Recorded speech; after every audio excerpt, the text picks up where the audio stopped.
I also want to make a short video again on the Audi TTRS Mark II 2013 on how to change brake pads. These are Brembo by factory, so they're actually quite easy to do. You don't have to take the calipers off. Here's the disc. This is a Giro disc.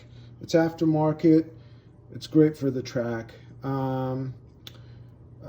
So in order to get the brake pads off, you just have to get these pins.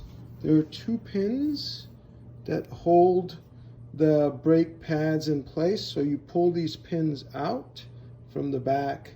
This sort of clip comes off, and then the brake pads literally just slide out.